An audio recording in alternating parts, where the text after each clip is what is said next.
What is up, everyone? Welcome back to the show. We are coming to you live just a few weeks after the confetti hit the floor at the Macon Coliseum. If you were anywhere near a gym in Georgia on March 14th, you know exactly what I'm talking about. The Wheeler Wildcats have done it again. In a 62-52 battle over a gritty Pebblebrook squad, Wheeler secured their 11th state title in school history. This isn't just a win, it's a repeat. That's 5 championships in the last 7 years. But here is the stat that should terrify every other program in the state. Wheeler finished this 2025-26 season undefeated against Georgia competition. They went 21-0 against the Peach State. When they stepped on a court in Georgia, the outcome was already decided. So, it leads us to the million-dollar debate. Are they the best program in the country? Now, if you look at the national boards, the experts are split. MaxPreps has them locked in at number 1 in the nation to close the season. But if you look at Hillsman Heavy, they've had Wheeler as high as number 1 earlier this year. Whether they are 1 or 11, one thing is certain.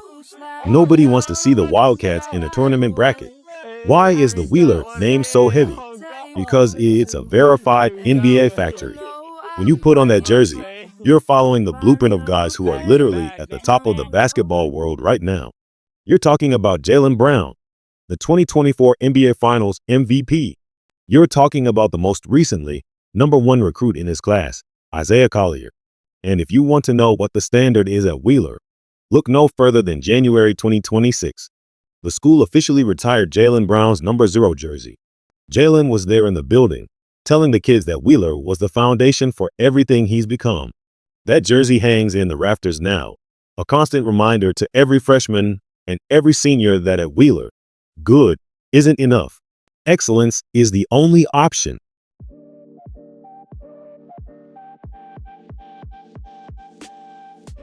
I want to welcome everybody to the Lessons of Ball podcast, man. We got a special edition. And this edition is it's going to really flip a lot of people's head because they think I'm really mashing, really ain't. But the title of the podcast, man, is really the best team in the country. Or should I say, the best program in the country. Should I say that? They've been doing this for a long time. Well, I've been doing this since I started watching Wheeler before I really got into this basketball media. But I strictly just primary football player. I played basketball too, but I'm a primary football player. And there's Doug Lipscomb, D.A. Lang, and Sharif. Before that, I'll do Lorraine family pipeline come through. And I'm watching them over there in high school. Then that's when I first got my first taste with it. And I joke around with D.A. Lang about this all the time. I was watching the game, and man, you understand, like, don't be naive, ignorant, whatever. And for a while, when I first was watching the game, I was seeing D.A. missing layups. And Sharif was dunking. So I caught on pretty quick. I said, oh, this dude alley hoops off the glass. He was throwing off the other side. The defender was coming. I wish I had to take a shot. Defender was coming. He blow a layup, he throw on the other side. Oh, he just D.A. Lang was a legend. I heard in middle school, in the GHSA, I heard stories from William Fox. When he threw on the other side of the glass and shooting the dunk, I seen it so much in the game. I'm like, man, he put it on purpose. They just put it on the show. That's when they got my first taste of Wheeler, and then going to win their first state championship. So we're doing this because there's a couple things we need to cover in this, man. A couple things we need to cover. This NBA pipeline. Wheeler is most definitely the blue blood of the Peach State, most definitely. And we're going to have to start saying this locally and nationally. Wheeler's a blue blood nationally. They're the definition for blue blood. I mean, time and time again, I've been seeing them doing this, and I've been around the program that comes around more than anybody. So it kind of like a shot in my heart dagger, but it comes with journalism when people over that program really don't care for me. Some people on the fence, some of them don't care for me, but that's journalism. When you're being honest, you're gonna piss people off. One thing I gotta say, they all show me love and respect, but I don't think some people over there really care for me because I see their actions throughout social media. Tells me a lot about how they feel about me and Gymratinsider. And we are day one media guy. Ain't nobody else doing a podcast or a video on what we're doing. Might come after this because we are trendsetters. So you're just seeing a lot of things transpiring over there. Just raise an eyebrow. Man, raise an eyebrow. And one of the things I'm looking at, and I started paying attention this last year. And Coach White, I got mad respect for him. I love him. Don't take this the wrong way. This is journalism. This is my conjecture. I had you one of the best, and I still do. I had you one of the best coaches in the country, high school coach in the country, which you still are. But I had you on the pedestal of all these coaches, Coach Sherman White over there at Pace Academy. I had him number one best high school coach in Georgia. We're not doing it, and not doing this podcast last year, kind of around the same time. And it's kind of funny. Norfolk County got mad at me for my conjecture. Not the program, so the program did. I think they did, but they just made it up. And they let the Ponds snipe at me. The fan base, they got a strong fan base in Norfolk County. And I was saying something about that. And they didn't like how I was saying Coach White. I give Coach White props. Coach White played in the championship two or three straight years in a row. I mean, that's impressive. But when I was doing that podcast, getting it ready, I started noticing one thing. Because I was talking about Coach Larry. I don't know why Coach Larry, man, I'm not the same age, but we call him Coach. Start over with Coach and show him respect. Coach Thompson. And I love him. Before he came to Wheeler, he knew who I am, should I say. And he was following Gymratinsider before then. And I remember I was getting his phone one time. He's like, "You already got my number?" So I did. Like, yeah. So he remember we already crossed paths beforehand. I might have said something like before. And he always been a cool dude. And I know he see the stuff. And that's what a coach's supposed to do, really. Just sit back in the weeds and just observe everything. You can't be a great coach like that and not get it. And he never gave me a cold shoulder or nothing like that. But what I was doing, I know I'm on a tangent. I ain't been on the podcast in a minute, so I got a lot to say about this. Because JB, the virus, Jalen Brown was my man. I covered, I was over that school a whole lot. I was called a Wheeler, but Coach Thompson. I was looking at it like, you know what? I'm sleeping on Coach Thompson. I was like, dude, he might not just be the best coach in Georgia.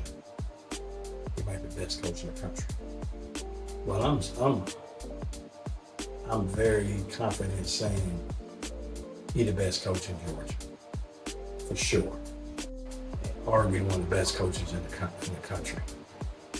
That's what I think. That's what I think. It's the best part. You got it. And here's the thing. It's a public school. Public school.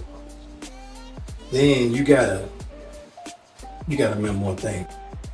The pipeline. The NBA pipeline. Just not NBA pipeline. The pro pipeline. I think in my head, right now they got about 20 pros between overseas and NBA.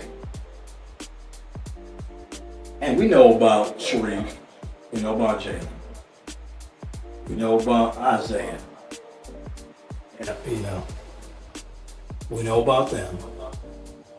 Ari Stewart, people like that, Sherrod Collins, D.A. Lane, Sharif's brothers. We lost one. Rest in power, brother. I know you're proud of what Kennesaw State doing right now. And all that. And the great coaches came out of that. And JP, he's on pace. I can't believe this. He's on pace to be like one of the greatest. How can I say? Not the greatest ever, but an all-time great NBA player. Hall of Fame, all-time great. And I never seen that coming. I'm the biggest fan. I was on that train his sophomore year saying he's an NBA player. I say that all the time. But I didn't see this coming. I did not see it coming despite one. Then they got another lottery pick coming up. He's a lottery pick. And that's Coleman Landry. Coleman Landry's a lottery pick. Then he got a chance to win the national championship next year. They just beat my team yesterday. But they had magnetic technology on the go. If you watch close how the ball bounced off the rim. See, Dennis Rodman tell you, if you good rebound and you understand angles, you can watch how the ball hitting the rim and it's not making sense. It is not making sense how the ball come in off the rim, but y'all everybody know about it. They're magnetic. Well, he got a good chance to win the national championship next year. Won the state championship twice. Best move he ever did, moving to Georgia, develop his game. He's gonna be a lottery pick next year. He'll be entering the draft this time next year, Coleman Landry. Man, so that's crazy. And he's like Bounty Hunter 2.0. And the old school Gymratinsider heads know who the Bounty Hunter is. That's Marcus Hunt, played at North Clayton High School. Played over at North Clayton High School. He's a 2.0 Bounty Hunter. And like, look like he's going to have, Bounty Hunter was a pro for a minute. He's a pro now, but he was playing with Sucks with Jalen for a minute. And I can't barely hear what I think I hear. I mean, turn down that volume. I don't know if y'all was gonna hear this feeding back into it. Turn that down so y'all don't hear it. I can hear it now.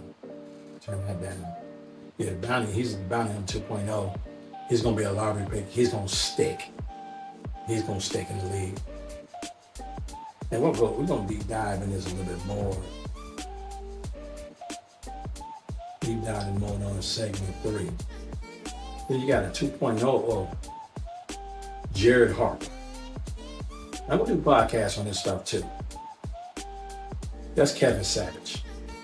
I think he's Jared Harper 2.0 of the respected class, these two guys right here. And I'll go in more depth in that podcast why I say that. Jared Harper's a pro. He get paid. Had a good college career. And I can see Kevin Savage doing the same thing. That's him. And that's one of the guys, that's my nephew. That's my basketball nephew, Kevin Savage III. And Kevin Savage II, that's my basketball brother from another mother. And I asked him too. I was like, hey man, because I don't want to be biased towards anything. I want to speak the real and say what it is. So I was like, hey, Kev, man, you think how I was biased and I was like going against y'all, like lopsided, like it was like personal, and I was like being more for Grayson at the time. He wanted to give me an honest answer, so he paused and thought about it. Gave me before he said something, 15 seconds. He said, no, not at all. He said, man, then he followed up, said, man, you media, you're a journalist, so you're gonna say what's on your mind and you gotta respect it. And all that, I'm paraphrasing what the brother said. On that. Yeah, but what we got up next, second segment is gonna go deep dive more in Coach Thompson. Man, this dude right here. And the scary thing about it, Thompson got about, at the very least, 15 more years of high school ball. He's going to shot a lot of these records in Georgia, too. So maybe we're going in and hop in and segue into that Coach Thompson segment. But behind every dynasty is an architect. And while the world is finally waking up to the greatness of Coach Larry Thompson, with USA Basketball tapping him for the Nike Hoop Summit this year, we've been saying it for a long time. He might be the most underappreciated coach in the nation. He didn't just inherit the legendary Doug Lipscomb shadow. He stepped out of it and built a skyscraper of his own. Today, we're breaking down the Wildcats' DNA. We're talking NBA legacies from Jaylen Brown to Isaiah Collier, the tactical genius of Larry Thompson, and why the road to a national title now runs straight through 375 Holt Road. Grab your headphones. This is the Wheeler Dynasty Deep Dive. Let's get into it. What I like to try to do, y'all, is make these podcasts professional as possible. And try to do it big league as much as possible. Quoting Trump saying big league. I think that's what I got back. I ain't said it before then and heard it. Oh my God. But Coach Thompson, man.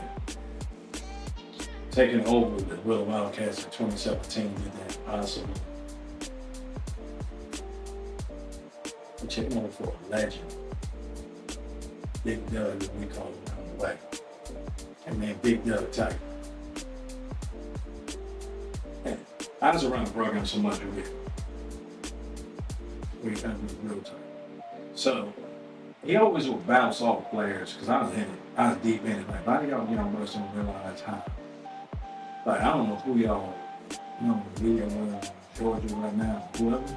I was that dude. And I'm still that dude. But having a kid and having all the stuff, I can't really do it like I want to right now, and family comes first. So I try to cover it like I can. So he bounced players off me because, I've seen him and I know him. I kind of know the character. He talks to me and all that. So he just a legend. I won so many games, like 600 games, 600 or 700 games. And usually when you taking over a program, or like taking over like a Coach K, it's like the first person to take over, usually rule of thumb. The first person normally takes over fails. The expectations are so high. Then the next person comes in. And this is the first time I ever seen this ever that Coach Thompson had Wheeler miss and beat it all and elevate better than what they are, which is almost impossible when you got a national powerhouse with a lot of referees, crazy referees. And we used to joke all the time. I didn't joke, but I was in the cipher with them joking. He used to call it the University of Wheeler. He probably still do, the referees do. A lot of y'all might not know that now, but now you know some inside stuff about referees. He used to call it the University of Wheeler. And I can't remember if Coach Larry tied or passed Doug with his 1-1. But it's incredible. It is incredible that he has left Big Doug in the shadows of that program. It's like when you say Big Doug, like who? I'm like, man, that's crazy. I never thought I'd hear and see that. That's the career he's doing. 11 state championships, I think it is. 5 in 9 years. Something like that. Well, we got 11 state championships. And he has 5 in 9 years. I mean, it's significant. Then the Grayson, we're gonna unpack this a little bit more. We're gonna explain this. We're gonna break this down. I used to coach. I actually still coach because I'm coaching my son right now. So a lot of people don't even see me as a coach. I know I'm a dope coach. I watch and learn and pay attention to people and just try to keep sharp with the game. Grayson had that streak where they have not lost to anybody in Georgia like almost 2 years or whatever. That's nothing. Wheeler went undefeated this whole year in Georgia. So they have a streak too now. And it's a good chance they're going to probably keep that streak alive. So I was watching. Grayson, for some reason, they play each other multiple times a year. I don't know, at least 2 times. It's like at least 2 times. So, and I'm like, Grayson destroyed Wheeler. And I'm like, oh my God, they destroyed him. That's it, it's on me. So, man, it's not the Wheeler team right now. But I knew Wheeler would get better. I knew they'd get better. But I didn't know they were going to win the state championship at that time. Then they played them again at their place. They smoked them again. But to the untrained eye, you thought it was a beatdown. I know to look for because I had a team just like that. I had a team that won the CCJDC Championship with all those teams in the continent. It's one of the toughest middle school leagues you ever coach in. And it's tough. I had a team just like that. Went through the same trials and tribulations and got better at the game. But I saw something different that game. And I said, what are we going to beat them? I said to myself, we streamed the game live that time. We had 1,000 people watching the stream live over there at Wheeler High School they played. I said, Wheeler got a good chance of beating. I ain't say Wheeler would beat him at that time. Wheeler got a good chance of beating him. But I kept watching Wheeler. And it kept getting better and better and better. They was correcting their mistakes. So I was looking at like, you win a bunch of games, you go 84 days out losing, that hurts you. I think it hurts you. It's nice to have, because you learn more from losses than wins. So I'm like, they blowing everybody out. And if they got stuff to learn and learn a lesson, human nature to tune out the coach because you're winning and you ain't really listen to him. And coach sees mistakes you're making and he's trying to correct them, and y'all really not paying him any mind because, man, we lost a game in Georgia. What are you talking about, coach? We're winning. So, man, one of the hardest podcasts we ever did with Joe Hillsman, the Hill we broke down. I didn't want to do it. But he pressured me and said, no, we gotta have to talk about every class. I'm like, all right, cool. We gotta talk about every class. Like, Joe, you killing me. I'm the editor and the host of the show. You punishing me by doing every class. I got a full-time job, I work 70 hours a week. You're killing me. I didn't say all that to him, but I was saying in my head. We just gonna have to, that's how I'm gonna have to figure it out. That podcast was so hard, it went up to 10,000 views. 10,000. GHSA High School Association, they posted it several times. So it was 10,000. It's the all-time podcast stream that we ever did. 10,000. Very impressive.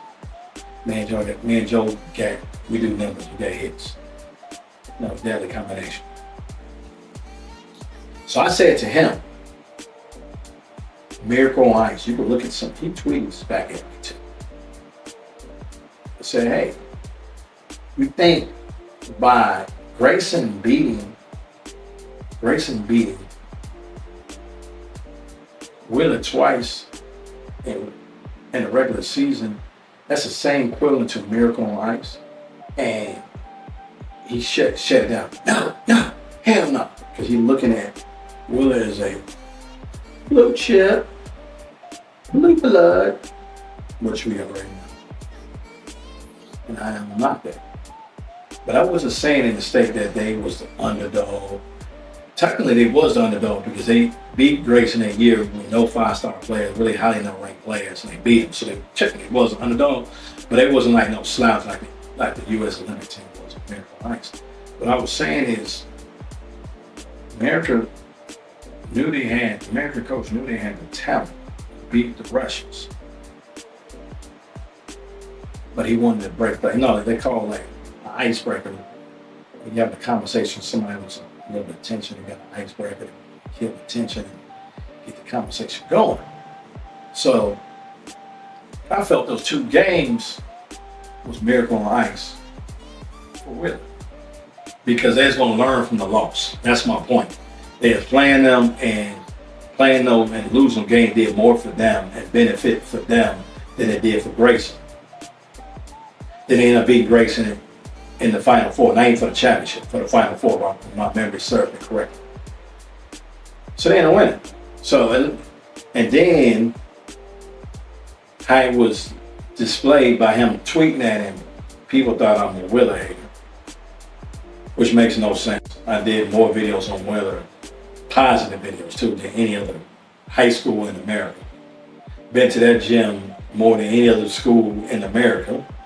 Did more videos on all their players other than America. Did more videos for Game Elite. There's a pipeline to go through there for the most part than anybody in America. Tour with them, cover them. Jalen Brown, like my little brother, I got unseen stuff it made no sense to me. That's new, they didn't know the history of Gymratinsider, I'm a journalist. And I'm not gonna talk positive about everybody, every segment, every day. So you should respect me. Like, I got love for everybody. I'm gonna talk the real and talk what I believe in my heart. So they ain't winning the whole thing. So I like, you proved me right. So I said, you go back and find this stuff. I got this shorts on Instagram when we talking about this. Lights Above Podcast, so whatever. But then he gonna be assistant coach on. I'm long-winded. This podcast should have already been done by now, man. But I got a lot to say about this, man. It's really dope. On this U.S. Summit, this man gonna be an assistant coach. I mean, he moved up in the world. He is moving up in the world. And he's starting to get respect and show hard football. Only thing I don't like about Coach Larry. He like Nick Saban. I don't. He like coaches win a lot. That dude cheat a lot. That dude was cheating and paying for players, which I'm not against playing for players. He was playing for players a whole bunch more than anybody else was. That's why they were winning so much. So he playing an unfair advantage. He like Nick Saban. I don't like Bama either. Other than that, I love the brother. You can't like everything about anybody else. This dude, he's sick as a coach, man. He's sick. And then it's so much to talk about with him. It's so much to talk about. It's a video online. I probably should trap some of it and play it on here and show you. I still might do it. This regimen they gotta do to make the team, what they gotta do on the track, that make you tough. I don't remember the stuff it did. I remember when I was in my best shape. My best shape ever. I could do that regimen. And I could do it way before the time he said, I think it was 20 minutes, I could do it. I could do it with ease. That wasn't any problem. After all that, my ass would have been whooped. The thing would have whooped me the quickest, and messed me up the most, is doing the one lap of bear crawls, if I heard correctly. You gotta do one lap of bear crawls? Upper body strength, you gotta have it. No. You ain't gonna let it pass. I can't do it now. But I was in shape to do it. But it's still after work, I would have to lay down. And the shade dump some water on me after I probably did it like 17, 18 minutes. What if they doing it, I would have did it closer than that because I was in tip-top shape back in late 5% body fat. 32-inch vertical leap at 5'8". It's almost 3 feet. Jump high enough to dunk, but these wide, short fingers couldn't palm a basketball, so a lot of times if I get a good grip on the ball at the back of the rim, but I get up there every single time, 3 or 4 inches over the rim with my wrist. Ball will slip out of my hands and fall in the back of the rim. I probably would work a little bit harder and had another inch of my work. I would have been up with 2 hands easily. But I went with 2 hands and the bottom of the ball was clipping the rim. But that is what it is. But we're going to jump into the next segment. And this next segment, we're going to talk about the pipeline. These players. A little bit more of that on that.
When I see the all-time greats again that come to the gym, like Jaylen Brown's been mentored by one of the OGs from over at Sharif.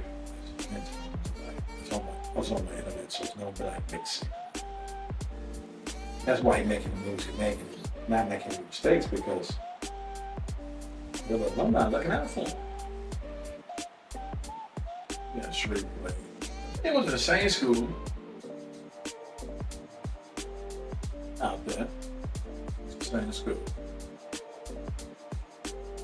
Advise them, show them how to do what they need to do.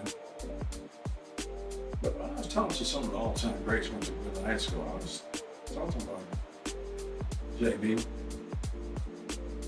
And I sense a little bit of hate.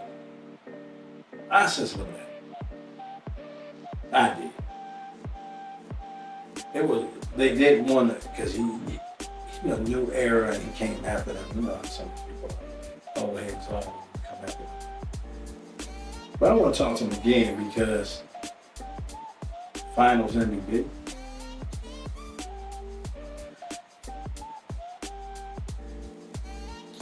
World champion, winning program, leading the team and carrying the team on his back, constantly getting better every year.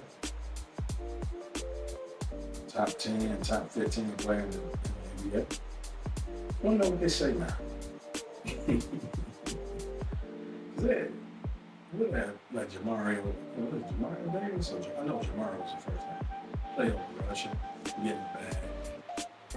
Jermaine, getting the bag.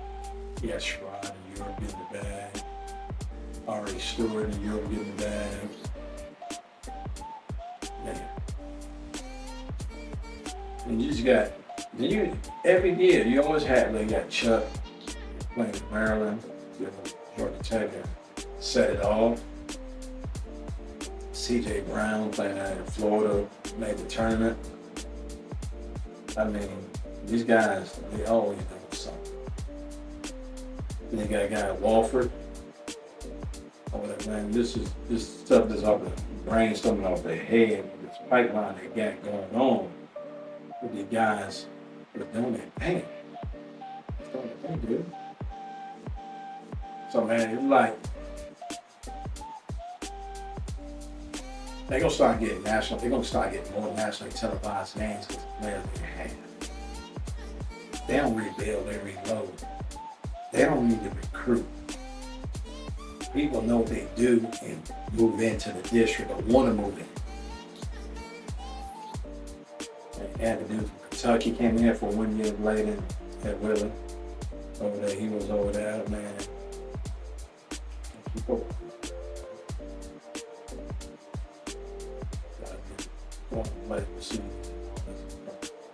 Despite lying, man, the story's still being written too. That's the crazy thing about the story still being written. And it's a public school with a gym like a private school too. It's a arena in there built on that school. That's one of the best things they ever did right before Doug left. Tell you a story. The old gym where a lot of this history was made, they tore it down, but the gym is there now.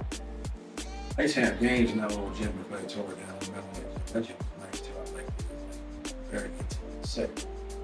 But they're just gonna tear down the old gym that they have. It's the auxiliary, the second gym, and build a whole new one for it. I'm like, nah, you gotta keep that gym. It don't make sense to tear it down and build another. Leave it right there and work around it and build up. And they did. Listen to Big Doug, and they did. I miss playing in that gym. I got so many fond memories in that gym, positive memories. I miss playing in that gym. Even though the gym is better set up to do what I do and for the play and this fan experience. And these are the big history. I want y'all to leave in the comments some questions. But it's Blue National Power. Are they a Blue Blood National? Are they a top 5 program, a destination for anybody great on the come here? In the comments, man. Podcast strictly about Wheeler and Larry Thompson. It was going to be about Wheeler what they did, the Gymson. Coach Larry made history. And all I could do is make some program like that. Y'all doing y'all thing, man. I'm going to stay with y'all, man. I'm in the gym because y'all, man. Somebody over there thinks that if y'all having a bad season, you will not be around, which is stupid. And I know he thinks that. I work 7 hours a week, plus hours down. That's why I don't get it. Ain't never get y'all caught. You know who I'm talking to. You know who I'm talking to. I'm talking to you know. And I remember D.A. Lane said, he a straight shooter. I never covered him, but I covered school. D.A. Lane said, man, I'll get real happy when I see you in the gym. And cover. I said, why you say that? He said, I know we're good. If you're around, we're going to have a good season. We got a good team. Because you cover good teams. And I mean, that meant a lot to me.